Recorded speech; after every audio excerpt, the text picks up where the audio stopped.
Boa tarde, senhoras e senhores deputados. Cumprimento todos, bem como os serviços que nos acompanham e demais pessoas presentes. Vamos dar início à reunião da Comissão de Inquérito, eventual de inquérito parlamentar à atuação do Estado na atribuição de apoios na sequência dos incêndios de 2017 na zona de Pinhal Interior. Esta é apenas mais uma das nossas muitas reuniões, mas esta reveste algumas características especiais. Conforme é do conhecimento das senhoras e senhores deputados, a reunião de hoje destina-se a haver uma primeira apresentação por parte do senhor relator, deputado Jorge Paulo Oliveira, daquilo que é o projeto de relatório que nos apresenta. Em relação a esse, e começo por aí, dizer-vos que, não tendo exatamente um prazo para fazer a intervenção durará o tempo que o Sr. Deputado Relator entender, mas gostaria depois que nos indicasse mais ou menos quanto tempo estima, só para calcularmos aqui a hora de encerramento da Comissão. Não tem que ser rigoroso, mas igualmente deixar às senhoras e senhores deputados a possibilidade de, sem prejuízo de não se destinar hoje a nossa reunião a fazer discussão do tema ou sequer a introdução de propostas, obviamente permitir às senhoras e senhores deputados fazer um primeiro juízo crítico, querendo, com uma intervenção de 5 minutos para cada grupo parlamentar. Como saberão certamente, o relatório já nos foi entregue, seja entregue em mão aos presentes, senhores deputados coordenadores, seja entregue por via digital, que também me chegou e que imediatamente fiz circular por todos os membros que compõem esta Comissão de Inquérito, desde logo pelo facto de muitos deles, devido à situação que vivemos, nos estarem a acompanhar por Skype. Assim sendo, eu guardarei para outro dia, embora tenha pedido aos serviços que me pudessem fornecer um conjunto de informações relevantes, porque a nossa comissão, de facto, é uma comissão que já leva muito trabalho desenvolvido, muitas audições feitas, muitas informações pedidas, um debate muito vivo, embora com extraordinária elevação. De todo modo, guardarei essa avaliação que possamos fazer todos na última reunião, informando as senhoras e senhores deputados ainda do seguinte, antes de dar a palavra ao senhor deputado relator. Considerados os timings que nós temos, aquilo que está previsto, se não houver oposição ou melhor proposta, é os grupos parlamentares disporem de 3 dias, até sexta-feira, ao final do dia, para introduzir ou fazer proposta de alteração ao relatório que vai ser hoje apresentado, ao relatório preliminar que vai ser hoje apresentado. Sendo que isso permitirá também ao Sr. Deputado Relator fazer uma apreciação crítica dos mesmos e apresentar o relatório final na reunião que estaria agendada ou pré-agendada para a próxima terça-feira. Ou seja, eu agendaria desde já, ou pelo menos prepararíamos todas as nossas agendas para, eventualmente, ter reunião na próxima terça-feira e, se necessário, na próxima quarta-feira, caso a nossa discussão não termine ou a votação não termine, até porque o relatório é um relatório, obviamente, extenso e não esperávamos outra coisa. Assim sendo, senhores deputados, chamo a vossa atenção desse facto. Pedia aos grupos parlamentares que, em relação às alterações ou correções que entendam fazer, as façam chegar à Comissão até ao final do dia sexta-feira. Pedi ao Sr. Deputado Relator que providenciasse no sentido de até terça-feira, a hora da reunião, antes disso, fazer-nos chegar o relatório final. O Sr. Deputado Euridice Pereira tem a palavra, faz favor. Muito obrigada, Sr. Presidente. Era para dizer que nós queríamos solicitar a reconsideração do prazo que referiu. Com a agenda parlamentar que temos em cima da mesa, não é, de facto, possível, até sexta-feira, lermos o relatório, até porque o relatório constava da agenda desta reunião já há alguns dias, mas, no entanto, só o recebemos há 10 minutos, um quarto de hora, sensivelmente. E, portanto, como compreenderá, é francamente difícil até sexta-feira prepararmos aquilo que se pretende. Nomeadamente que a discussão seja feita na próxima semana entre terça e quarta. Portanto, eu pedia que me ajudasse, Sr. Presidente, qual é que era a data definitiva dos trabalhos da Comissão, para eu poder raciocinar mais? Dia 12 desta sexta-feira, 8 dias, Sr. Deputado. Portanto, o limite era dia 12. Pois, a coisa não está fácil, efetivamente. Agora, também, com os dados que temos em cima da mesa, recordar-se-á que eu acho que eram 15 dias após a resposta do Primeiro-Ministro que tínhamos que ter o relatório, não é? Se eu não me engano. Não estive a contar os prazos a miúdo, mas penso que para nós não é excessivo. Talvez tenhamos a necessidade de encontrar aqui um bocadinho mais de tempo para isto. Muito obrigado, Sra. Deputada. Tem a palavra a Sra. Deputada Emília Cerqueira. Faz favor, Sra. Deputada. Para o mesmo efeito, presumo. Obrigada, Sr. Presidente. Naturalmente, para o mesmo efeito. Relativamente à questão dos prazos, nós compreendemos que é desafiante, aliás, também o é para nós, mas também compreenderíamos melhor este tipo de problemas, talvez num grupo parlamentar mais pequeno, onde às vezes temos só um deputado para várias comissões. Num grupo parlamentar do tamanho do PSD ou do PS, temos desde que sejamos bastante rigorosos e disciplinados, parece-me que há tempo suficiente. Sem embargo, também, Sr. Presidente, se calhar, primeiro para o PSD é fundamental que até sexta-feira esta Comissão de Inquérito faça todo o seu percurso natural e habitual.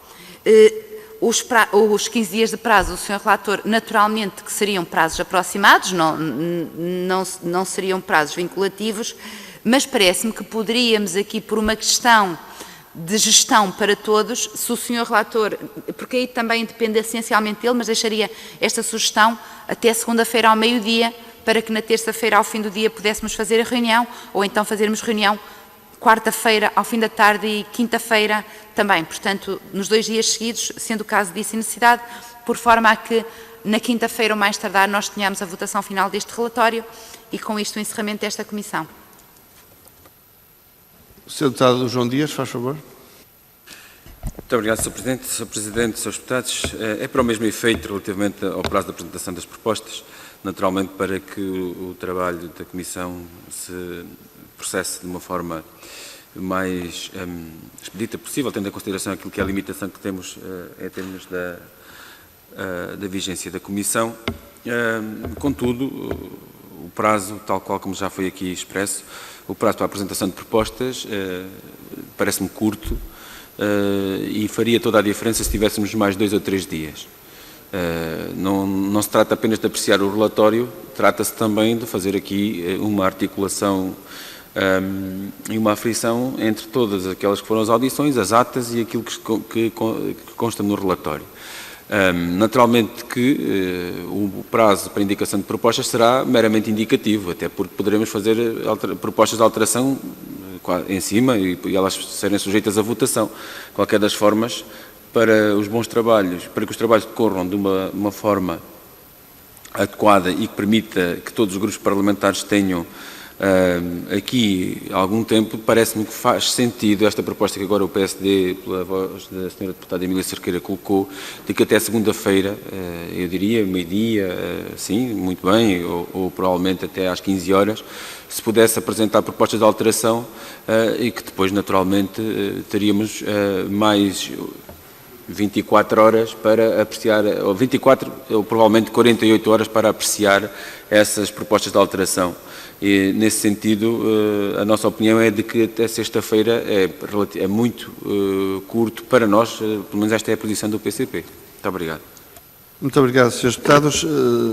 Parece que recolhe aqui bastante assentimento da segunda-feira até a hora do almoço, ou às 15 horas ou às 12. De todo modo, eu tenho um pedido de palavra do Sr. Deputado Ricardo Vicente, do Grupo Parlamentar do Bloco de Esquerda, a quem dou a palavra imediatamente. Faz favor, Sr. Deputado. Obrigado, Sr. Presidente. Quero apenas manifestar a concordância do Bloco de Esquerda com a necessidade de alargar o prazo para a apresentação para a apreciação e apresentação de propostas. Obrigado. Muito obrigado, Sr. Deputado. Acho que temos aqui um amplo consenso, se não mesmo unanimidade, e assim sendo, e por acordo entre todos, passará também a constar da ata, e será esse o nosso acordo. Na segunda-feira, até às 15 horas, serão entregues todas as alterações, sendo que muito provavelmente determinaremos que as reuniões finais serão na quarta-feira e na quinta-feira. considerem esses dias, com exceção óbvia da quinta-feira de manhã, porque não é destinada a reuniões, seja de natureza for. Senhoras e senhores deputados, se ninguém tiver mais nada a informar a mesa ou requerer, eu passaria então a palavra ao Sr. Deputado Jorge Paulo Oliveira, relator desta Comissão de Inquérito. Sr. Deputado, tem a palavra, faz favor. Muito obrigado, Sr. Presidente, cumprimento a todos. Queria, em primeiro lugar, Sr. Presidente, se me permitir, dizer desde já que para mim foi e está a ser uma grande honra não só integrar esta Comissão Parlamentar de Inquérito, mas também assumir aqui as responsabilidades da elaboração do respectivo relatório. Os trabalhos desta Comissão ainda não terminaram, mas eu acho também que já é o momento de agradecer publicamente todo o apoio que tem sido prestado pelos serviços da Comissão Parlamentar, mas também fora da Comissão Parlamentar ao longo destes nossos meses de audições. O projeto que eu irei imediatamente apresentar é exatamente como o próprio relatório chama. É um projeto de relatório, não será o relatório final. Aquele relatório final será aquele que resultará dos contributos que os grupos parlamentares venham a oferecer dentro do prazo que foi estabelecido e que mereçam naturalmente o acolhimento por parte do deputado relator. Permitam-me também e agora vamos ver se isto funciona direitinho, permitam-me também fazer desde já 2, 3 considerações iniciais antes da respectiva apresentação. E para dizer que o presente relatório não visa realizar julgamentos de caráter nem apreciações de conduta individuais, mas sim descrever e avaliar a atuação do 21º Governo Constitucional e apenas deste, no âmbito do objeto estrito desta Comissão Parlamentar de Inquérito e contribuir nos casos aplicáveis para a melhoria e aperfeiçoamento dos processos em futuras situações de calamidade similares, não ouvindo o contexto de imediatismo e urgência que a situação de catástrofe gerou, demandando a oferta de respostas céleres a muitas das necessidades verificadas. Dizer também que o projeto de relatório não acolhe qualquer referência a eventuais situações fraudulentas que tenham sido ou estejam a ser objeto de investigação criminal. O relatório contempla 2 partes, uma primeira parte com uma introdução que descreve a constituição, duração e objeto desta Comissão Parlamentar de Inquérito, as reuniões, audições e depoimentos que tiveram lugar, descreve também sobre o regulamento de designação do relator, a documentação suscitada e partilhada, ainda dentro de uma primeira parte, um enquadramento daquilo que é o objeto da Comissão, de uma forma mais detalhada, sobre aquilo que foram os incêndios de junho de 2017 na região centro, as medidas de resposta imediata e de avaliação daquela ocorrência e uma estimativa geral e global dos danos e prejuízos. A parte 2, que é onde eu irei incidir a minha apresentação, tem a ver exatamente com os apoios que foram concedidos e que estão aqui a ser apreciados. Eu dividi em 4 capítulos, com os apoios à agricultura, à atividade económica e infraestruturas, apoios à floresta e apoios à habitação. A ordem pelos quais estabeleci os capítulos tem a ver com a precedência alfabética, ou seja, a agricultura não é mais importante, é apenas porque começa por A, como a atividade económica até será a segunda, os apoios à floresta e apoios à habitação. Dentro de cada um dos capítulos há uma estrutura comum, ou seja, há um enquadramento naturalmente da matéria, há aquilo que foram os apoios anunciados, quem deles beneficiou, quais foram as respectivas dotações e a quem competia a tutela. Depois uma análise da execução daquilo que foram os apoios na perspectiva do Governo, mas também na perspectiva dos seus intermediários, associações e autarquias, os mecanismos de fiscalização de cada um desses apoios e depois as conclusões e recomendações. Dizer que na matéria de apuramento dos factos, naturalmente que a prova foi feita através dos documentos do suporte documental e aqui dizer que é os documentos públicos e que constam do acervo da Comissão Parlamentar, mas também os documentos que são públicos, apesar de não constarem no acervo, mas, por exemplo, que estão no site ou do portal do Governo ou das instituições objeto da nossa análise. Dar conta também, porque é importante para o exterior, que toda a documentação suscitada a entidades e organizações ou a depoentes suscitada pelos grupos parlamentares foi facultada. Depois, como não podia deixar de ser, o apuramento dos factos faz também por suporte documental. E aqui dar conta, Sr. Presidente, de que tivemos 32 depoimentos via audição, um depoimento por escrito, neste caso concreto, do Sr. Primeiro-Ministro. Tivemos mais de 62 horas de audições e a transcrição dos depoimentos importou em 2.262 páginas, um trabalho de facto ciclópico. O que eu irei apresentar agora é por os capítulos e apenas me cingirei às conclusões e recomendações dentro de cada um dos capítulos. E as conclusões e as recomendações são exatamente aquelas que constam, ipsis verbis, no projeto de relatório que também foi distribuído. Apoios à agricultura. Sr. Presidente, conclui-se que o processo de atribuição de apoios aos agricultores lesados decorreu de forma desigual nos vários concelhos afetados pelos incêndios de junho de 2017 na zona do Pinhal Interior. Os agricultores lesados residentes nos concelhos de Castanheira de Pera, Figueiró dos Vinhos e Pedrógão Grande tiveram apoios decorrentes do Fundo Revita. E, através deste fundo, foram apoiados 1.131 agricultores, o que representou um montante total de 3.440.358,26 € de subsídios concedidos, ou seja, 58% da dotação do fundo. Eu julgo que esqueci-me foi de passar este... É que eu tenho estado a falar e não tenho estado a passar, e peço imensa desculpa. E agora sim vou... Este foi o que acabei de ler. Peço imensa desculpa. Conclui-se igualmente que, no âmbito da parceria entre a União das Misericórdias Portuguesas e a Fundação Coelho Gulbenkian, foram apoiados 246 agricultores, distribuídos pela forma que aparece no respectivo slide.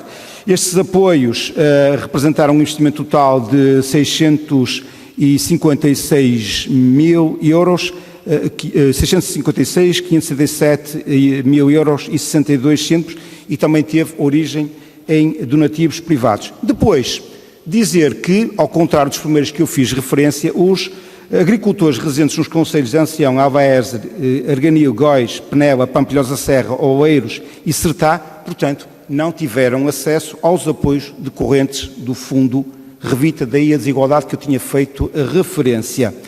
Estes agricultores, que acabo de citar, dispuseram apenas do apoio decorrente da Operação 622 para o restabelecimento do potencial produtivo no âmbito do PDR 2020.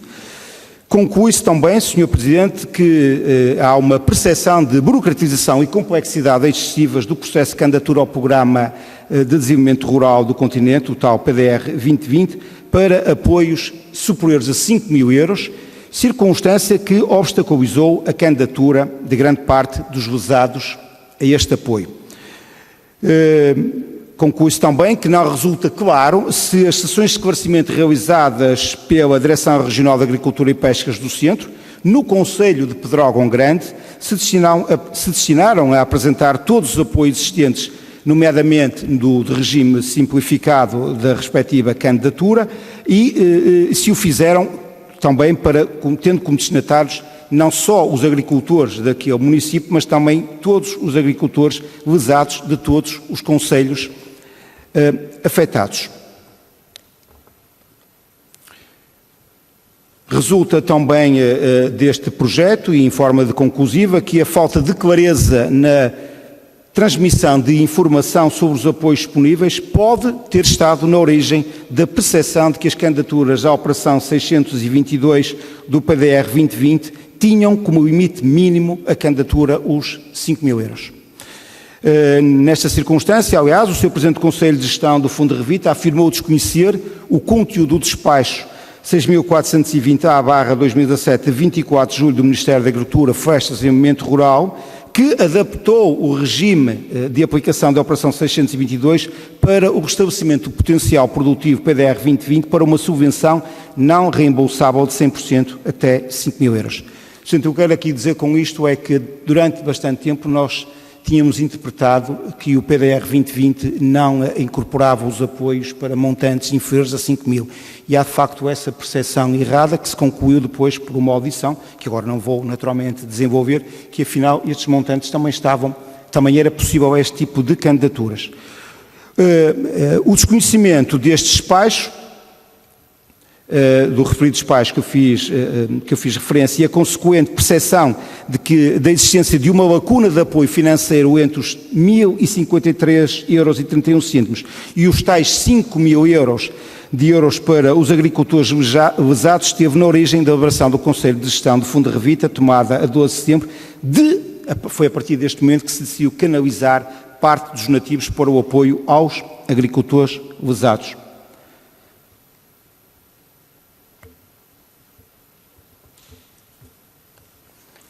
Ao atribuir parte dos donativos do Fundo de Revita para o apoio aos agricultores, como já fiz referência,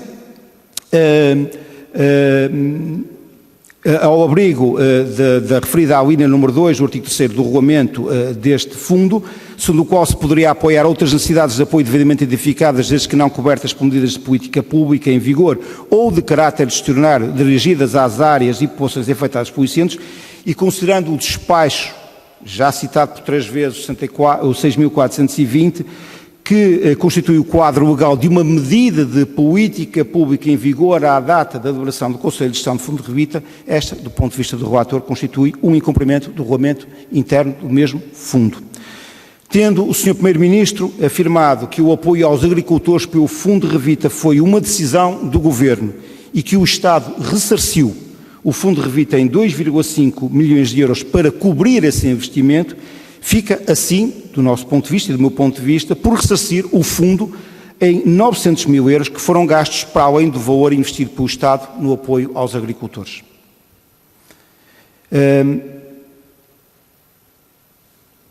Conclui-se também que todos os autarcas ouvidos no âmbito da Comissão não demonstraram ter tido conhecimento da adaptação da Operação 622 para o restabelecimento do potencial produtivo do PDR 2020, que possibilitou as candidaturas para montantes de 5.000 euros através do PDR 2020.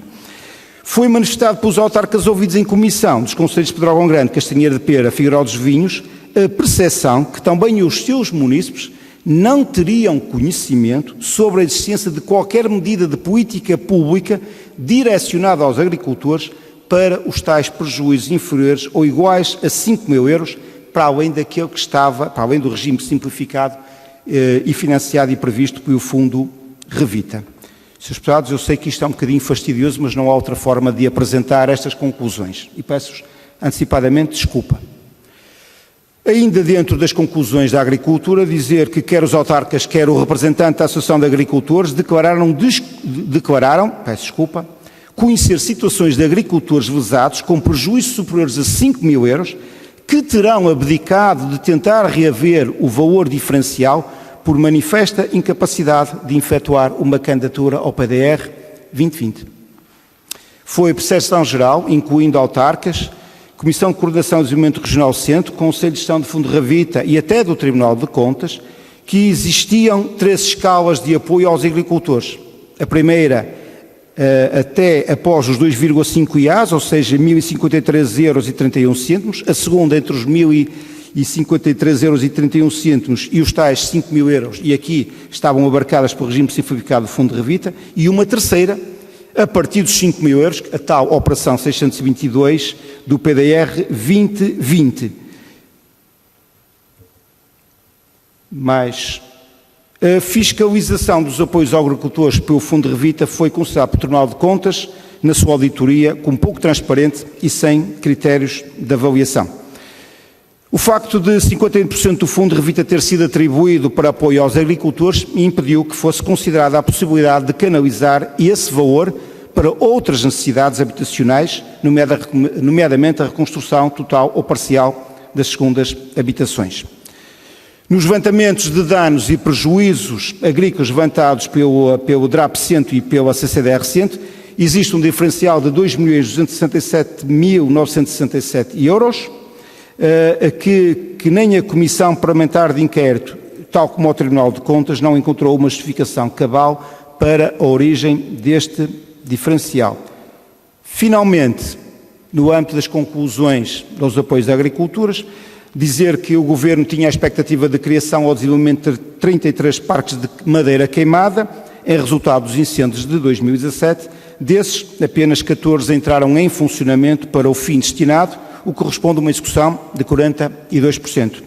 Finalmente, segundo o ICNF, de uma expectativa de armazenamento de 1.066.000 toneladas de madeira, os parques de madeira criados armazenaram, isto datas até 31 de julho de 2020, 158.000 toneladas, o que corresponde a uma taxa de execução de 15%. Terminada que está as conclusões no âmbito dos apoios à agricultura, as recomendações. São 4. Primeira recomendação, recentrar a visão estratégica da agricultura como um auxiliar precioso para o combate ao abandono dos territórios de baixa densidade, apostando na ciência, na tecnologia, na sustentabilidade e em códigos de boas práticas ambientais. Segunda recomendação, desburocratizar os processos de candidatura aos programas de apoio nacionais e criar gabinetes de apoio local para coadjuvar nas candidaturas a programas de cariz internacional cujos requisitos não possam ser alterados. Terceira recomendação, criar um enquadramento legal extraordinário a aplicar em casos de calamidade e de emergência com critérios pré-definidos, responsáveis identificados e todos os procedimentos estabelecidos e aprovados previamente, pronto a aplicar no momento imediato à situação de crise. Finalmente, quarta recomendação, criar um gabinete de crise, prevenindo em situação de catástrofe ou calamidade qual é a cadeia de comando, quem centraliza as operações e o porta-voz de cada uma das tutelas. Neste caso, considerar quem fará a ponte com toda a comunidade agrícola, independentemente da região do país e do tipo de catástrofe, sendo fundamental assegurar que toda a informação é transmitida a uma só voz, de forma clara, coerente e equitativa, evitando situações de desigualdade ou iniquidades no acesso à informação. Apoios à atividade económica e infraestruturas municipais. Primeira conclusão, que a atuação do Estado, eu chamava particularmente a atenção porque há aqui uma divisão do tipo de medidas e numa leitura mais apressada da minha parte pode gerar confusão na audição. A atuação do Estado anunciado para a atividade económica e infraestruturas e equipamentos municipais dividiu-se em dois grandes eixos. Uma coisa são medidas de emergência e recuperação e depois um segundo conjunto de medidas são medidas de investimento e incentivo, que eu vou procurar separar na exposição. Quanto à atuação do Estado no campo das medidas de emergência e recuperação, foi considerada eficiente.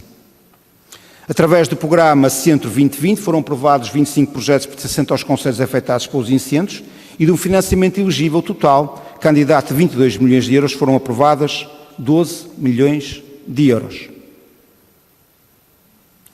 O ramo das indústrias transformadoras foi o mais afetado pelos incêndios e foi também o maior receptor de fundos aprovados, sendo concentrado 72%. A percepção generalizada que se retira da audição dos depoentes é de que as empresas receberam os apoios necessários para retomar a sua atividade com alguma celeridade, não tendo sido colocados em causa os postos de trabalho existentes.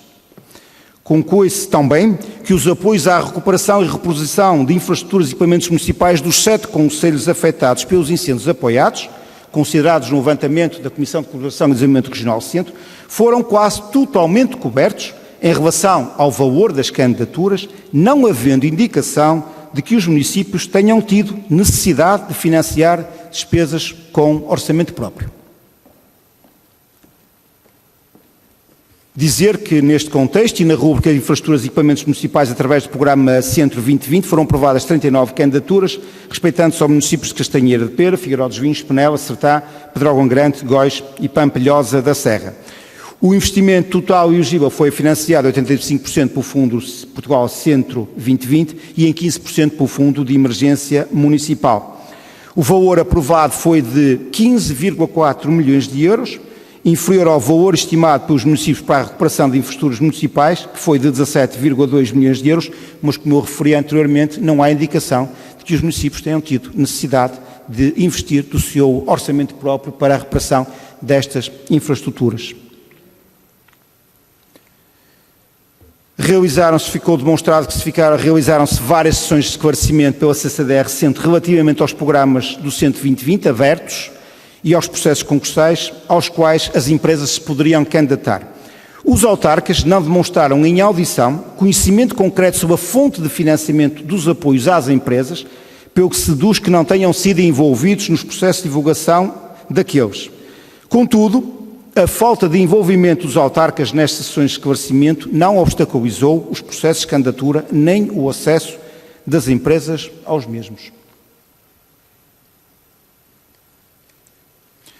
Ficou também demonstrado que algumas das empresas que receberam apoios comunitários conseguiram reerguer-se de forma mais robusta, melhorar as suas infraestruturas e criar mais postos de trabalho.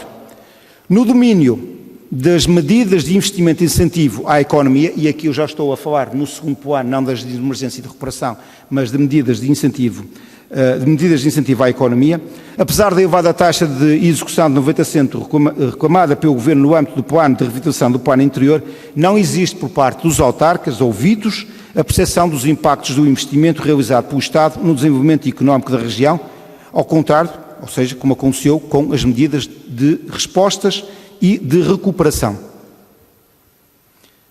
Finalmente, não foi possível no decorrer dos trabalhos desta Comissão obter dados sobre o número de candidaturas à linha de crédito criada pelo despacho normativo número 10/2007, 9 de agosto, pela Secretaria de Estado de Turismo, destinada a fazer face às necessidades de tesouraria das empresas turísticas com atividade dos concelhos de Castanheira de Pera, Figueiró dos Vinhos e Pedrógão Grande. Recomendações. Neste capítulo de atividades económicas, renovar incentivos às regiões afetadas pelos incêndios, nomeadamente através da criação de incentivos financeiros fiscais ao estabelecimento de clusters, zonas económicas privilegiadas que apostem em determinadas atividades e indústrias específicas e na economia do conhecimento. Uma segunda recomendação, apoiar e discriminar positivamente as empresas que escolham centralizar a sua sede e criar postos de trabalho qualificados na zona do Pinhal Interior. Terceira recomendação, fomentar o desenvolvimento das entidades nacionais de financiamento não bancário do investimento empresarial e atrair fundos de investimento e capitais de risco internacionais para apoiarem o crescimento e consolidação externa das empresas mais promissoras. Quarta recomendação, recuperar o programa JTI, Jovens Técnicos para a Indústria, desenvolvimento centralmente na zona do Pinhal Interior, com o apoio dos centros tecnológicos setoriais, programas de incentivo à integração dos nossos jovens licenciados nas áreas científicas, tecnológicas e de gestão nas empresas portuguesas. Introduzir uma discriminação positiva para os territórios de baixa densidade na promoção do emprego de jovens e de empregos e desempregados de longa duração. Sexta recomendação, desenvolver para aqueles territórios de baixa densidade uma medida de apoio ao empreendedorismo e à criação de empresas, as chamadas iniciativas locais de emprego. Verifiquei que desapareceu do painel a exposição, ou melhor dizendo, a apresentação.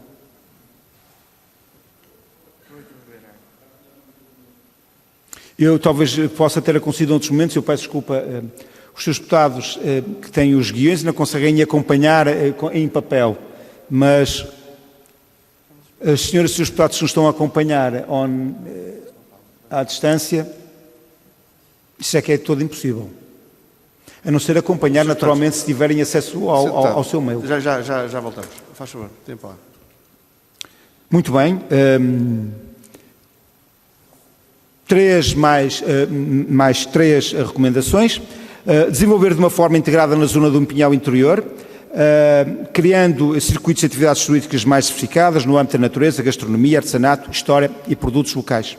Apoiar os produtores culturais da zona do Pinhal Interior que desenvolvam projetos com sucesso comercial e fomentem o turismo interno e externo. Finalmente, desenvolver programas que incrementam o turismo de natureza do nosso país e, sobretudo, em zonas de baixa densidade, para a promoção interna e externa do interior de Portugal. Floresta. Apoios à floresta. Conclusões. O risco de incêndio na região do Pinhal do Interior mantém-se muito elevado, existindo uma grande preocupação sobre a possibilidade de uma nova tragédia se voltar a repetir. Não foi utilizado o Fundo Florestal Permanente, um instrumento financeiro criado para a concretização dos objetivos da Estratégia Nacional para as Florestas. No âmbito do POCEUR, Programa Operacional de Sustentabilidade e Eficiência no Uso de Recursos, foram aprovadas 10 candidaturas em 7 concelhos afetados pelos incêndios no Pinhal Interior. E de um total de despesas elegíveis de 1.765.000 euros, foram aprovadas 1.499.000 euros de financiamento comunitário. Conclui-se igualmente dos trabalhos que a reforma da floresta é um trabalho muito exigente, muito complexo, que exigirá uma transformação profunda da floresta, que se deverá prolongar por muitos anos e só será visível a longo prazo.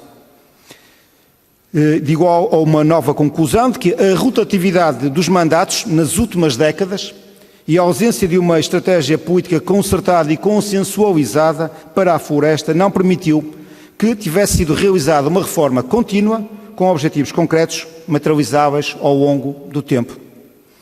De igual modo, conclui-se que a política fiscal existente deve ser mais orientada para a natureza e para o ordenamento do território, devendo ser eliminados os fatores perversos, como elementos, a excessiva burocracia, que transformam boas medidas e apoios em soluções impraticáveis ou só acessíveis aos grandes grupos económicos.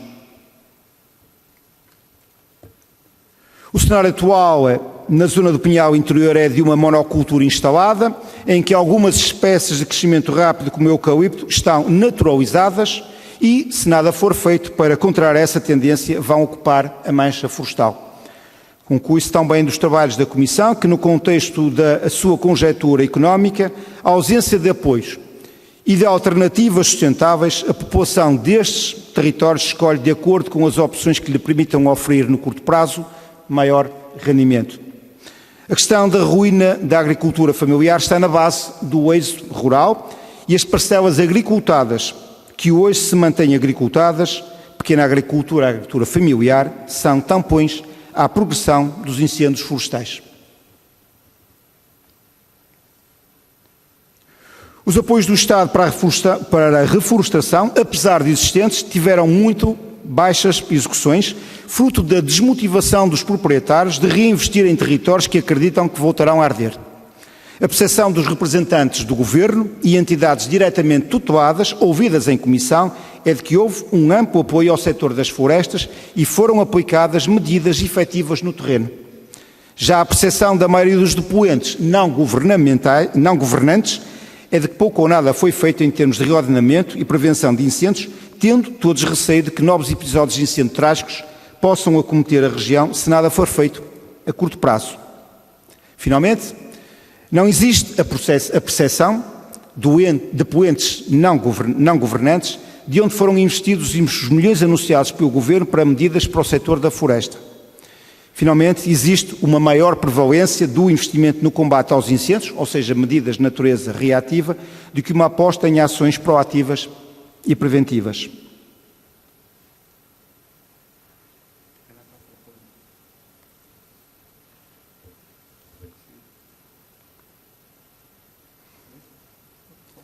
Recomendações.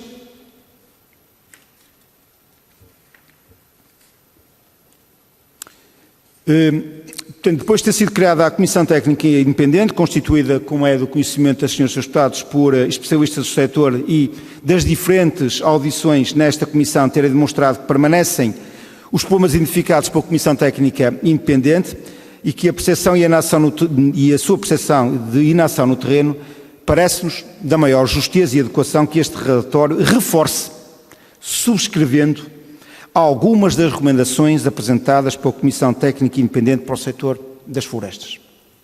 E nesse contexto, recomenda-se que o sistema de defesa da floresta contra incêndios deve conseguir considerar 2 eixos de atuação que são distintos na sua natureza, mas necessariamente devem estar interligados em termos de políticas públicas, metas e agentes intervenientes. A saber, por um lado, a defesa de pessoas e bens e, por outro, a proteção da floresta. Conclui-se também que o Sistema Nacional de Gestão Integrada de Fogos Rurais, nome pelo qual a Comissão Técnica Independente sugere que o sistema seja chamado, deve contemplar, no seguimento da recomendação anterior, essas 2 componentes, a proteção contra incêndios rurais, abrangendo pessoas e bens, e, um segundo momento, a gestão de fogos rurais, focada para os espaços florestais. Recomenda-se que não deve haver um desequilíbrio no foco dado às duas componentes, devendo ambas ser consideradas essenciais e complementares à eficácia do sistema. Recomenda-se igualmente que os intervenientes na prevenção e gestão de fogos florestais têm de fazer parte dos processos de tomada de decisão operacional no combate aos incêndios. Recomenda-se igualmente que deve ser realizada uma avaliação global e externa ao Sistema Nacional de Defesa da Floresta contra Incêndios, que integre a análise da eficiência de investimentos realizados, e esta avaliação não substitui as avaliações periódicas internas que devem ser realizadas às duas componentes do sistema a que fiz referência. Subscreve-se igualmente a proposta da criação da Agência para a Gestão Integrada de Fogos Rurais, acolhida pela presença do Conselho de Ministros, com vista a atingir melhores níveis de qualificação, racionalidade, planeamento estratégico e operacionalidade do sistema. Ao nível de recursos humanos, cujo déficit é identificado como uma das maiores fragilidades do sistema, sugere-se um maior esforço de qualificação através da fixação de perfis profissionais adequados às diversas funções e da formação exigida para a respectiva integração. Para este efeito, deve o sistema português seguir o perfil de qualificações europeus que permite a definição de conteúdos funcionais associados às diversas funções previstas na proteção civil. Recomenda-se ainda que o Sistema Educativo Nacional deverá integrar opções de formação qualificada nos domínios da proteção civil e da defesa da floresta contra incêndios. Seguindo a conclusão da Comissão Técnica Independente de que as melhores soluções de ordenamento para a mitigação de incêndios florestais passam pela diversificação da floresta e a utilização de espécies que conduzam a formações menos combustíveis, nomeadamente das folhosas de folha caduca, como os carvalhos, castanheiros ou outras folhosas, por terem um grande teor de umidade, pelo que devem ser consideradas em misturas com outras espécies ou em áreas estratégicas para contrariar a fácil propagação dos incêndios. Concretamente, no pinhal interior, recomenda-se o recurso a modelos de silvicultura como o sobreiro e com o medronheiro, que se têm demonstrado apropriados para fazer parte integrante de uma solução que passe pela diversificação da floresta.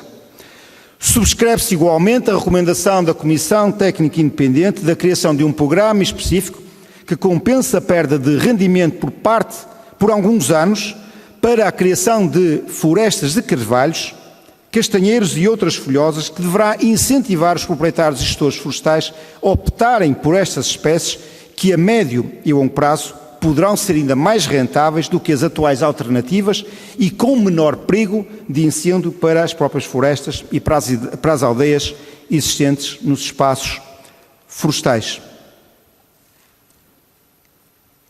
Finalmente, recomenda-se o reforço do papel das Forças Armadas no sistema de proteção civil, com a participação em ações de prevenção, de logística, de rescaldo e de vigilância de reincendimentos.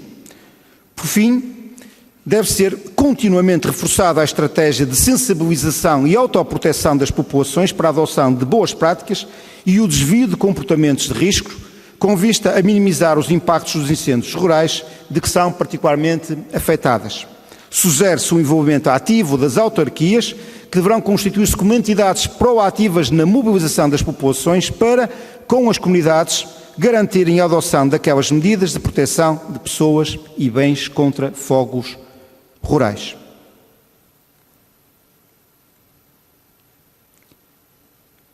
Por fim, último capítulo, apoios à habitação. Conclusões. Em resposta à tragédia de enorme dimensão e à vasta repercussão que a solidariedade teve nos meios de comunicação social, assistiu-se a uma onda de solidariedade ímpar por parte da sociedade civil, empresas, organizações não governamentais e entidades que quiseram contribuir para ajudar a população afetada.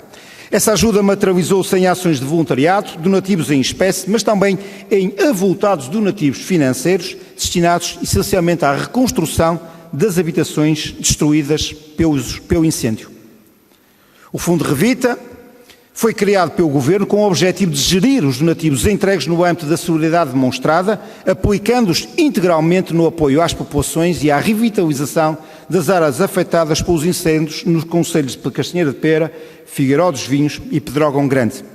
O fundo e a respectiva implementação, enquadrados nos restantes instrumentos de apoio à recuperação de danos provocados pelos graves incêndios de junho de 2017, constituíram uma solução oportuna de centralização e operacionalização do elevado montante de donativos a gerir, oriundos de diversas fontes e com várias formas de aplicabilidade. O Fundo Revita, tendo sido um instrumento de emergência, observou vários dos princípios e recomendações internacionais aplicáveis à ajuda humanitária, designadamente quanto a providenciar assistência com base na definição de necessidades, quanto a envolver nessa assistência várias organizações, incluindo de origem local e do terceiro setor, e quanto a articular a ajuda de modo a evitar a duplicação de apoio. Os donativos em dinheiro ascendem a 5.446.296 euros e 31 cêntimos. O Ministério do Trabalho, Solidariedade e Segurança Social, através da Resolução do Conselho de Ministros número 180 de 2017, reforçou o financiamento do Fundo Revita em 2,5 milhões de euros, que acrescem ao referido valor. O Fundo Revita teve diretamente a seu cargo a reabilitação de 99 casas, encontrando-se concluídas 89, sendo que 5 são suspensas e outras 5 ainda estão em execução. No que respeita a habitações respectivo a apetrechamento, o valor total foi de 2.964.111 euros e 86 cêntimos. O saldo atual do Fundo Revita é de 1.530.773 euros e 76 cêntimos. Por seu turno, a União das Misericórdias Portuguesas, a Fundação Carlos Gulbenkian e a Caritas Diocesana de Coimbra assumiram o papel de gestoras de fundos constituídos por vários doadores, mas também todos eles de natureza privada. No total, foram identificadas 259 casas de primeira habitação para construção. Destas, 246 casas encontram-se concluídas e as restantes 13 habitações encontram-se em execução ou suspensas a aguardar finalização dos processos que se encontram em trâmite judicial. A reconstrução das habitações permanentes foi integralmente apoiada pelo Estado ou entidades doadoras. Conclui-se também dos trabalhos desta Comissão que o Fundo Revita apoiou a reconstrução das habitações permanentes dos concelhos de Pedrógão Grande, Figueiró dos Vinhos e Castanheira de Pera. As habitações permanentes situadas nos restantes concelhos afetados pelos incêndios de junho de 2017, nomeadamente em Pampilhosa da Serra, Sertá, Arganil e Góis, foram apoiadas na totalidade por entidades doadoras protocoladas com o Fundo Revita e ou com o Instituto de Segurança Social. O instrumento criado pelo Estado para apoiar a reconstrução das segundas habitações ou outras tipologias, anexos ou arrumos, foi o mecanismo de apoio à reconstrução de habitações não permanentes afetadas pelos incêndios ou outras circunstâncias excepcionais, criada pelo artigo 154 da Lei 114/2017, de 29 de dezembro, que aprova o Orçamento de Estado. O facto de fazer depender os apoios às segundas habitações à capacidade financeira dos municípios tornou o processo de reconstrução injusto, tratando de forma desigual pessoas que foram da mesma forma afetadas pelos incêndios.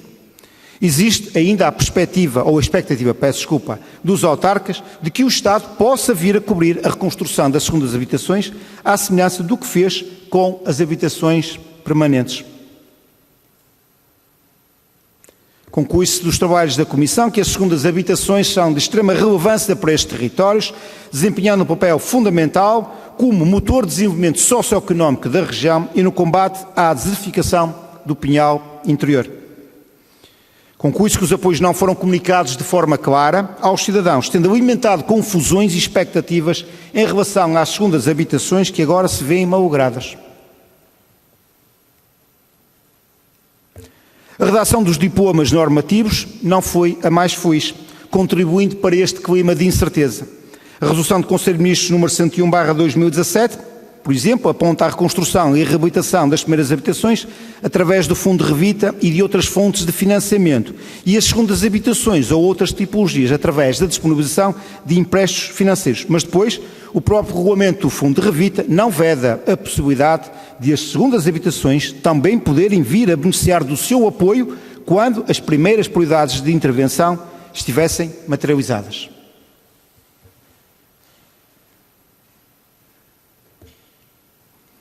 No relatório de levantamento dos dados efetuados pela Comissão de Desenvolvimento Regional Centro foram...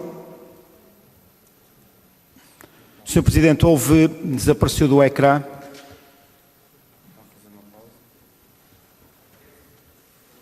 Sr. Deputado, eu peço só uns instantes a ver se conseguimos retomar aqui a comunicação nos mãos em que se encontrava e, entanto, o Sr. Deputado Relator aproveita para beber um gole de água.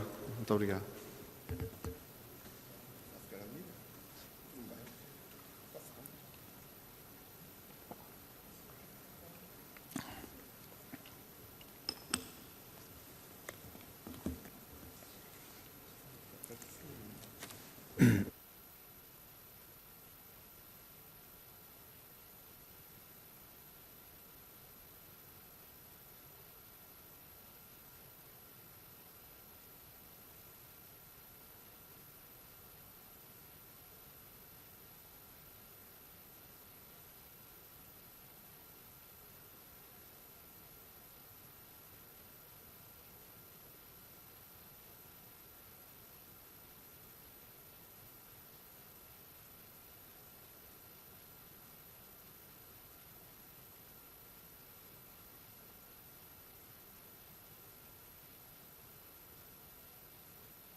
Sr. Deputados, vamos prosseguir então. Sr. Deputado, faz favor, tem a palavra.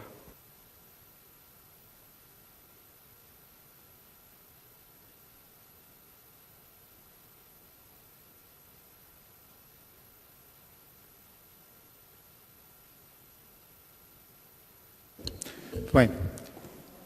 Sim, julgo que já estamos em condições. Estava eu a dizer, até desaparecer no ecrã a exposição. No relatório do levantamento dos dados da Comissão de Desenvolvimento Regional Centro foram edificados no conjunto dos concelhos afetados, exposição de 17 a 21 de junho, 205 casas de segunda habitação. Contudo, este número, não tendo sido atualizado no decorrer do processo, pode ter sofrido alteração na medida em que o mesmo aconteceu no caso das habitações permanentes.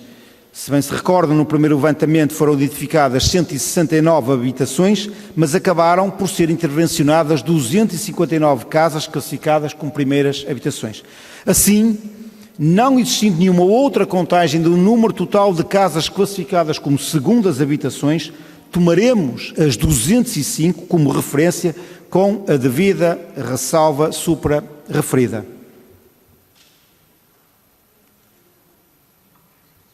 Conclui-se também dos trabalhos da Comissão que os pedregoenses sentiram-se envergonhados e estigmatizados por ver exposto mediaticamente o seu concelho associado a alegadas ilegalidades. A percepção desse estigma não é partilhada pelos cidadãos dos concelhos limítrofes, que não atribuem à população de Pedrógão Grande nenhum rótulo generalizado. O Tribunal de Contas concluiu que deveria ter existido maior participação da comunidade afetada no diagnóstico realizado pela CCDR Centro e pelas autarquias.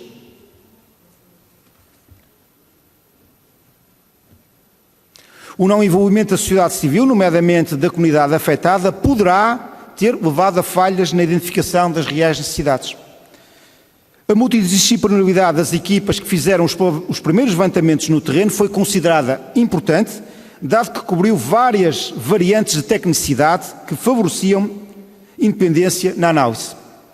Os diagnósticos subsequentes, que não dispuseram das mesmas equipas multidisciplinares e dependeram, quase em exclusivo, de pareceres dos municípios, ficaram feridos na sua independência, na medida em que a seleção foi feita por partes interessadas e envolvidas no processo. Conclui-se também dos trabalhos desta Comissão Parlamentar que o imediatismo e urgência que esta situação de catástrofe gerou, bem como a necessidade de dar respostas adequadas às principais necessidades, permitem atribuir ao processo um grau de tolerância ao erro, justificável pela celeridade do processo. Tal grau vai sendo cada vez mais diminuto com o distanciamento temporal e a possibilidade de readequação de medidas que se considere que possam ser melhoradas e se mantenham intocáveis como verdades absolutas. O processo de resposta às catástrofes, é tão mais perfeito quanto se aproximar das características recomendadas internacionalmente. Por fim, conclui-se que a execução de qualquer plano de ação em contexto de gestão de crise tem, por definição internacional, a beneficiar imensamente com a avaliação e acompanhamento permanente de técnicos ou entidades independentes. Última conclusão, este processo foi gerido sobretudo ao nível do poder local, tendo o Estado delegado nas autarquias locais, aquela que é a sua função de proteção de pessoas e bens. Recomendações.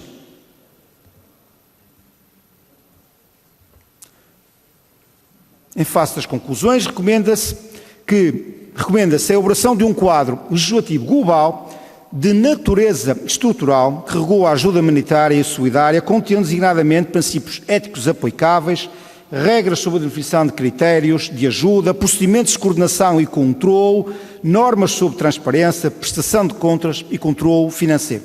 Neste âmbito, há que considerar o papel do Estado em termos de coordenação e acompanhamento e equacionar um possível mandato de controle financeiro público, mesmo para os casos em que os fundos provenham exclusivamente de donativos privados.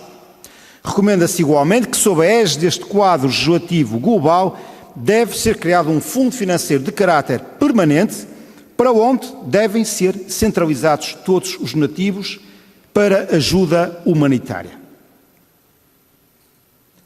No caso de, após a execução final do Fundo Revita, ficar valor por aplicar, recomenda-se que seja depositado neste fundo permanente, aguardando a oportunidade adequada de utilização em conformidade com a finalidade que foi doado. Recomenda-se que o fundo financeiro de caráter permanente deve ser reforçado com financiamento estatal. Recomenda-se que, terminado o processo de reconstrução das casas de primeira habitação, deve ser feito o levantamento do número correto de casas de segunda habitação que foram afetadas total ou parcialmente pelos incêndios de junho de 2017, quer tenham já sido alvo de intervenção por meios próprios ou outros, ou não.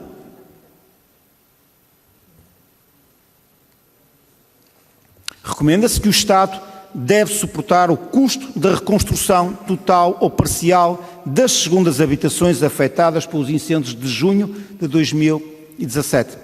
Recomenda-se que o novo Fundo Financeiro de Caráter Permanente pode ser utilizado, excepcionalmente, para apoiar a reconstrução e reabilitação das segundas habitações afetadas pelos incêndios, objeto desta Comissão Parlamentar de Inquérito.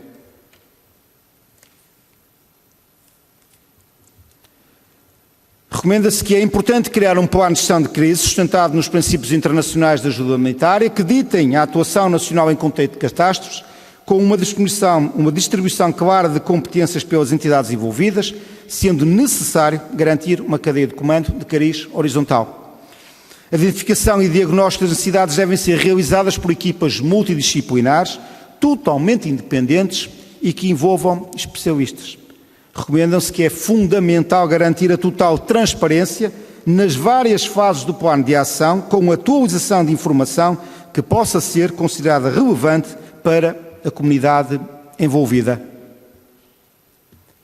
Senhor Presidente, senhoras e senhores deputados, 83 conclusões depois, 36 recomendações apresentadas. Muito obrigado. Muito obrigado, Sr. Deputado. Não competindo, longe disso, ao Presidente da Comissão Parlamentar de Inquérito tecer considerações sobre... Se o Deputado não quer acrescentar alguma coisa, faz favor. Sr. Presidente, peço imensa desculpa. Queria começar como terminei. Isto é um projeto de relatório, não é o relatório final. O relatório final será aquele que resultar do conjunto de alterações sob a forma de aditamento, eliminação, correção, aperfeiçoamento que os parlamentares entendam apresentar no prazo estabelecido e que o relator fará acolher, havendo concordância do mesmo, no referido relatório e que agradece antecipadamente que elas sejam mesmo apresentadas. O contributo de todos é fundamental também para avaliarmos, enfim, fazermos a apreciação dos nossos trabalhos, mas também, como é o objetivo de todos nós, olhar para o futuro. Muito obrigado, Sr. Presidente. Muito obrigado, Sr. Deputado. Eu estava a dizer o seguinte, para quem compartilha os corredores destas salas há 10 anos com o Sr. Deputado Jorge Paulo Oliveira, e embora não deva competir um Presidente de Comissão de Inquérito ser considerações sobre o conteúdo de um relatório desta natureza, o que nunca farei, como é óbvio, não posso deixar aqui de expressar o meu apreço e gratidão pela forma muito empenhada e muito responsável como o Sr. Deputado se conduziu ao longo desta Comissão, nunca tendo faltado uma reunião, acompanhando tudo com o máximo cuidado e, independentemente do conteúdo, independente do resultado, em meu nome pessoal, agradecer-lhe o seu empenho e dedicação que só prestigiam e honram esta Assembleia e esta Comissão. Aqui chegados, e muito embora hoje não seja destinado a fazer a discussão do documento, creio que todos os grupos parlamentares terão ou poderão ter uma qualquer primeira apreciação que nos queiram fazer chegar. E assim sendo, pela ordem dos grupos parlamentares, do maior para o mais pequeno, eu começaria por dar a palavra à Sra. Deputada Euridice Pereira, querendo para tecer alguma consideração até um máximo de 5 minutos sobre este relatório. Muito obrigado. Tenho a palavra, Sr. Presidente. Muito obrigada, Sr. Presidente. Agradecer o trabalho desenvolvido, obviamente, pelo relator. Como dizia o Sr. Presidente bem, independentemente do conteúdo do documento, porque cá estaremos para tratar dele num outro momento, eu não acrescentaria mais nada, porque o documento, repito, como disse há pouco, chegou-nos às mãos há extremamente pouco tempo, e teria sido mais fácil, obviamente, lê-lo e hoje assistirmos a esta apresentação e agora já podermos falar dele, o que é completamente impossível. De qualquer das maneiras, ouvi a apresentação feita e confesso que há muita matéria relativamente à qual temos que conversar. Isso é verdade. Muito obrigada.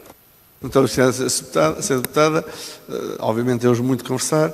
Sra. Deputada Emília Cerqueira, do Grupo Parlamentar do PSD, tem a palavra, faz favor. Obrigada, Sr. Presidente. No fim desta apresentação deste relatório preliminar e antes de qualquer consideração, que será sempre, naturalmente, até pelas circunstâncias do próprio relatório nos ter chegado às mãos imediatamente antes do início desta reunião, o que, aliás, aproveito para agradecer porque é bom, por uma vez, termos conhecimento em primeira mão de um documento e não em segunda mão, como normalmente acontece, que já está mais do que discutida por todos, exceto pelos próprios intervenientes do trabalho. E, portanto, agradecer esse facto ao Sr. deputado relator e deixar-lhe nota também que claramente teve aqui um trabalho exaustivo e cuidadoso e que numa primeira impressão nos parece que o relatório é claro, imparcial e objetivo e, portanto, sem embargo de algumas considerações ou de outras considerações que venhamos a fazer a propósito do mesmo, numa leitura mais cuidada que o grupo parlamentar do PSD naturalmente levará a cabo depois desta reunião e a tempo da sua discussão na próxima semana. Mas dito isto também, e não posso hoje deixar de ter aqui algumas considerações que me saltaram desde já à vista daquilo que foi sendo dito e nomeadamente como ponto prévio o facto desta comissão de facto fez sentido. E fez sentido por duas ordens de razão, ao contrário do que se foi aqui tentando dizer muitas vezes, por duas ordens de razão.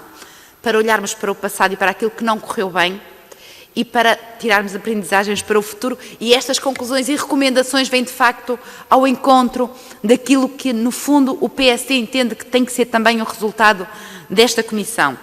Até porque, tendo em conta que grande parte dos fundos de Revita tiveram a ver com a generosidade dos portugueses e esses donativos deste povo tão generoso também merecem respeito, tal como conhecermos todos os pormenores desta história, se podemos chamar-lhe história, e também merecem saber como foram aplicados os seus donativos. Sendo que me salta desde logo à vista daquilo que foi apresentando o Sr. Deputado Relator deste relatório, duas questões que eu vou aqui separar. Por um lado, a questão das infraestruturas, tudo aquilo que teve a ver com apoios diretos comunitários para infraestruturas públicas. Essas, de uma maneira geral, parece-me que do que aqui foi apresentando, funcionaram razoavelmente bem. Pode ter havido uma questão aqui ou outra, mas de pormenor e que depois analisaremos com cuidado. E depois, duas outras questões, que é a questão das habitações e é a questão dos apoios para a floresta, para a agricultura, tudo que tem a ver, no fundo, com aquilo que é o desenvolvimento do território. E nesses, de facto, parece-me que houve grandes falhanços e que ficaram aqui ditos, nomeadamente o tratamento desigual na questão das habitações, que o PSD sempre foi chamando a atenção e hoje também acabamos por perceber que está espelhado neste relatório, bem como a questão da violação ao Fundo Revita, como acabou por ser aqui dito. O Sr. Relator não o quis dizer, mas eu tomo a liberdade de o fazer por uma questão de memória, pelo Sr. ex-Ministro, então Ministro à data, Capolas dos Santos, e depois também o facto do Estado, ao contrário do que disse, não ter ressarcido o fundo em 900 mil euros. Porque se atentarmos naquelas foram as respostas do Sr. Primeiro-Ministro nas perguntas escritas que nos fez chegar, vou mesmo já terminar, Sr. Presidente, terão sido compensados com 2,5 milhões de euros para os apoios agrícolas, porque já havia uma medida do PDR e o Fundo Revita dizia que só podia ser aplicado caso não houvesse uma medida de política pública e, portanto, estes 900 mil euros continuam por estar sem que lhe seja feita esta compensação nos donativos dos portugueses, que recordo foram dos portugueses. E depois, e numa nota muito final, não posso deixar de referir que aquelas segundas habitações precisam de uma intervenção especial, porque são territórios com características especiais e não podemos olhar para elas do ponto de vista que olhamos para qualquer resort numa zona turística, mas sim como elemento fundamental de dinamismo daquelas populações. E também, acima de tudo, nós queremos que aquela população não seja esquecida, porque há muito trabalho a fazer e temos de aprender com isso. E quando falamos de muito trabalho a fazer, não falamos de erguer monumentos com preços absolutamente escandalosos e milionários para homenagem às vítimas, porque nós entendemos que homenagear as vítimas é aquilo que falta fazer, que é as casas por construir, o combate à desertificação, o incentivo à instalação de empresas, criação de postos de trabalho, que para nós isso sim tem verdadeiramente prioridade. E acima de tudo, minhas senhoras e meus senhores, é necessário que se crie respostas urgentes, porque há claramente duas visões, e isso disse o Sr. Deputado Relator, ao que pensam os governantes e o que pensam quem não é governante. E estas duas realidades não podem ser separadas, nem andar em paralelo. É tempo das políticas para o Pinhal do Interior e para o interior serem aquelas que realmente o interior necessita e não percepções completamente diferentes. E se nós aprendermos isto, já valeu muito a pena, porque quem ganha é o país, é o território e são aquelas populações. Muito obrigada. Muito obrigado, Sra. Deputada. Eu não sei se o deputado Ricardo Vicente, do Grupo Parlamentar do Bloco de Esquerda, quer usar a palavra. Então, tem a palavra, Sr. Deputado. Faz favor, também intervenção até 5 minutos. Obrigado, Sr. Presidente. Quero, em primeiro lugar, agradecer o trabalho de redação deste relatório, que é extenso e que se debruça sobre muitas reuniões que fomos tendo ao longo do tempo, e por isso deixar esse agradecimento ao deputado redator. Quero também manifestar solidariedade do Bloco de Esquerda com todas as populações que foram afetadas por esta catástrofe que hoje abordamos e debatemos novamente através da produção deste relatório, e esperar que este relatório dê um contributo para que situações como estas não se voltem a repetir. E precisamente sobre isso, quero também relembrar uma das medidas que está prevista neste relatório, que relembra uma recomendação da Comissão Técnica Independente, que é a criação do Sistema de Gestão Integrada de Fogos Rurais, para que o Serviço Público de Prevenção e Combate a Incêndios seja bastante mais robusto e que acompanhe uma transformação da floresta que é urgente e que está bastante atrasada face àquilo que é necessário.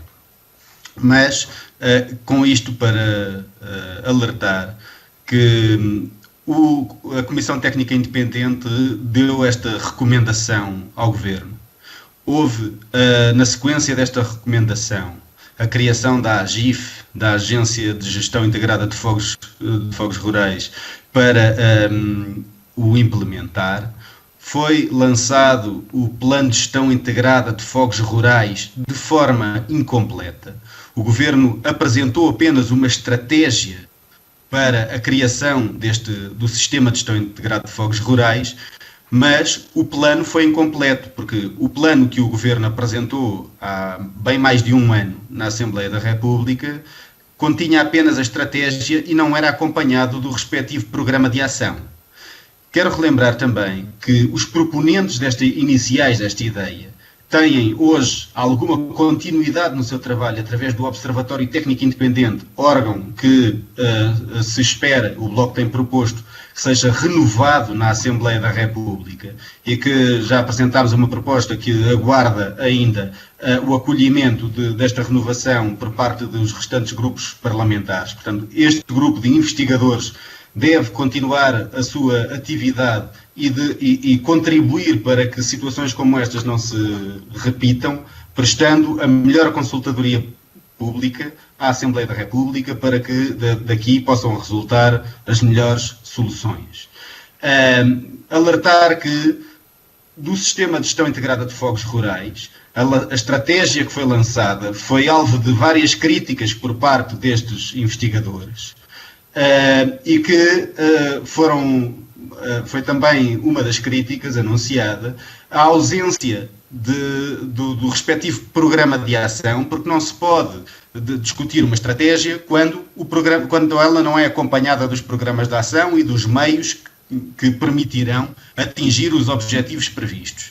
E, portanto, creio que é bom, como consta já do relatório, relembrar esta recomendação da Comissão Técnica Independente, mas seria também uma mais-valia relembrar a crítica dos mesmos investigadores de que não se pode lançar uma estratégia sem o respectivo programa de ação e que o Governo deve produzir e colocar à consulta pública, como prometeu, o programa de ação do Sistema de Gestão Integrada de Fogos Rurais. Isso está em atraso e parece-me que não devemos permitir que a situação se atrase mais sem o devido compromisso. Muito obrigado. Muito obrigado, Sr. Deputado. Dou a palavra ao Sr. Deputado João Dias, do Grupo Parlamentar do PCP. Tem a palavra, Sr. Deputado. Faz favor. Muito obrigado, Sr. Presidente. Naturalmente que quero cumprimentar e saudar e felicitar o Sr. Deputado Jorge Paulo Oliveira por ter procedido a este relatório, naturalmente tendo em consideração a extensa lista de individualidades, de depoentes que fomos ouvindo ao longo destas audições, do trabalho da Comissão. O trabalho, naturalmente, não se avizinha fácil. Contudo, aquilo que também não vamos fazer hoje e agora, e por agora, não vamos fazer tomar aqui nenhuma posição relativamente ao relatório, seria prematuro, mas não sem antes deixar aqui algo que me importa que será esta a referência do PCP,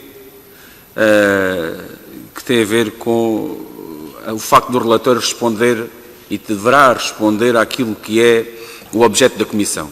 Foi algo que esteve presente ao longo de quase todas as audições. Em quase todas as audições, o objeto da Comissão foi enunciado, foi referido e, portanto, importa que neste relatório se consiga apurar ou não, concluir ou não, por aquilo que era o objeto da Comissão, e é nesse sentido que iremos avaliar se o relatório responde, nomeadamente nas suas conclusões, àquilo que é o objeto da Comissão, aliás, até porque é assim que está definido no próprio regulamento da Comissão. Ou seja, o relatório dele deve constar aquilo que é o seu objeto e deverá tentar responder a ele.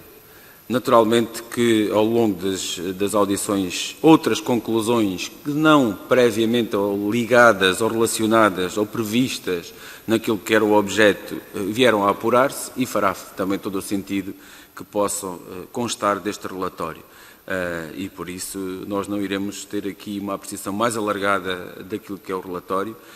Importa-nos ter aqui uma avaliação muito objetiva do relatório, pegando também numa avaliação objetiva daquilo que foram as audições que a Comissão foi realizando e, nesse sentido, reservaremos para depois, quer seja a nossa apreciação relativa ao relatório, quer também propostas de alteração que possam também ser apreciadas por os restantes grupos parlamentares e possam ou não vir a ser constantes no relatório. Nesse sentido, mais uma vez, felicitar o Sr. Deputado até pela apresentação que agora nos fez, que foi, de certa forma, já algo exaustiva, mas também não poderia deixar de ser de outra forma, para que se pudesse, através desta apresentação, traduzir um pouco daquilo que é o relatório. E, nesse sentido, mais uma vez, agradecer o trabalho que teve. Muito obrigado. Muito obrigado, Sr. Deputado. A palavra ao Sr. Deputado João Almeida, do Grupo Parlamentar do CDS. Faz favor, Sr. Deputado. Muito obrigado, Sr. Presidente, Sr. Relator, Senhoras e Srs. Deputados. Queria naturalmente começar em nome do CDS e em nome pessoal por cumprimentar o Sr. Deputado Jorge Paulo Oliveira pelo trabalho que aqui hoje nos apresenta enquanto relatório preliminar, mas também pela forma como exerceu as funções de relator ao longo dos trabalhos da Comissão. Eu nem sempre pude estar presente, mas várias vezes testemunhei aquilo que eu acho que deve ser o papel de um relator, que é intervir pontualmente e sempre em favor do esclarecimento daquilo que pode ser um trabalho final e não numa lógica de intervenção partidária ou pessoal até sobre estas matérias. E acho que isso depois acaba por se ver aqui no relatório. O relatório é um relatório que ainda não tive naturalmente a oportunidade de ler, mas que tem uma estrutura que lhe permite ser muito claro, tem uma estrutura que permite a cada um de nós avaliar perfeitamente aquilo que entendemos que é a forma mais correta de transmitir aquilo que se passou na Comissão, e eu, do que ouvi e vi, parece-me que é isso que aqui nos está presente, um relato do que aconteceu na Comissão, concluindo aquilo que se pode concluir e, muitas vezes, perante a impossibilidade de concluir, recomendando aquilo que ficou de alguma forma em zona cinzenta, porque nós sabemos que houve coisas em várias áreas que ficaram em zona cinzenta e que, portanto, não permitem uma conclusão, mas que só o facto de existir a dúvida permite que nas recomendações se aperfeiçoem procedimentos, se aperfeiçoem atuações, no sentido de que no futuro provavelmente nem a dúvida tenhamos e que tudo corra da melhor forma. Assim sendo, naturalmente que o Grupo Parlamentar do CDS vai ler o relatório, eu próprio irei lê-lo e reservamos uma posição definitiva que não será muito diferente desta, porque nos parece claramente que há todas as condições para nos revermos no relatório final, mas obviamente que trabalharemos também para que, com o nosso contributo, possamos ajudar o Sr. Deputado João Paulo Oliveira a ter o melhor relatório final, até porque ele merece pelo extraordinário trabalho que já fez até agora. Muito obrigado, Sr. Deputado. Terminada esta ronda de apreciações, eu diria quase prévias ao relatório, eu recordo aos senhores e senhores deputados que, então, até dia 8, segunda-feira, pelas 15 horas, terão os grupos parlamentares a possibilidade de nos fazer chegar esses contributos. Chamo a atenção aos senhores e senhores deputados, segunda-feira, 15 horas, é segunda-feira, 15 horas, sendo que nos preparemos todos para a eventualidade de ter reuniões na quarta e na quinta, ou, caso possamos ou consigamos finalizar o processo todo na quarta-feira. Sr. Deputado Iris Pereira, Vossa Excelência pede a palavra para que efeito? Não pediu a palavra. Peço-lhe imensa desculpa, foi entusiasmo da mesa.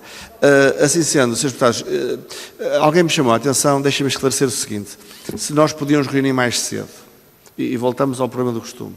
Nós temos reuniões em cima de reuniões e agendamentos em cima de agendamentos. Eu já marquei às 5 horas para ser assim uma hora mais ou menos possível, mesmo sabendo que neste momento continuam a decorrer reuniões de várias comissões e, portanto, eu se calhar tentarei antecipar um bocadinho, mas eu não posso antecipar muito, até porque eu nem sei nesse dia se não há plenário. Acho que não. Há na terça? Então na quarta é que não. Então se calhar, se na quarta-feira não há plenário, nós poderíamos, se calhar, reservar a parte da tarde para isto. Embora eu alerte os Srs. Deputados que, conforme tem sido o hábito nesta nova fase, há muitas comissões a reunir à quarta-feira à tarde. Portanto, se calhar passaremos para a tarde, mas um bocadinho mais a meio da tarde, permitindo a quem queira possa participar nas comissões de que faz parte. Na conjugação possível dos vários interesses, assim faremos. Nada mais havendo a acrescentar por hoje. Resta-me... Se Vossa Excelência pede a palavra, agora é mesmo, faz favor. O Sr. Presidente agora introduziu aqui uma questão. É difícil ser mais cedo na quarta-feira, porque estão a decorrer audições que eu vou fazer relacionadas com a ADSE e a probabilidade de serem na quarta-feira, e se forem, está bem, dificulta-me a possibilidade depois de estar na Comissão de Inquérito. Muito obrigado, Sr. Deputada. Tentarei acautelar isso dentro dos limites que nós podemos, que é um pouco próximo da hora de hoje. Sr. Deputada Emília Cerqueira, faz favor, tem a palavra. Para o meu efeito?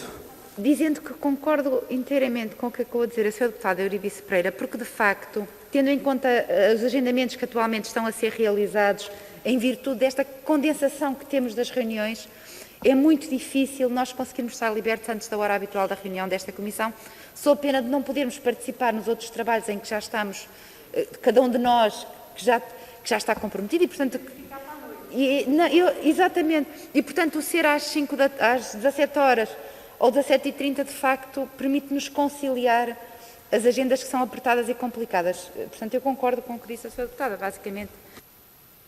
Srs. Deputados, terminando com uma concordância entre a Sra. Deputada Emília Cerqueira e a Sra. Deputada Iris Pereira, acho que não podíamos terminar melhor. E, portanto, resta-me agradecer novamente ao Sr. Deputado Jorge Paulo Oliveira a apresentação e o trabalho que nos trouxe e também dizer-lhe que, graças a esta Comissão, Vossa Excelência, que não ia ter, vai ter fim de semana e, portanto, até segunda-feira, Srs. Deputados, e até quarta para a reunião. Boa tarde a todos e obrigado.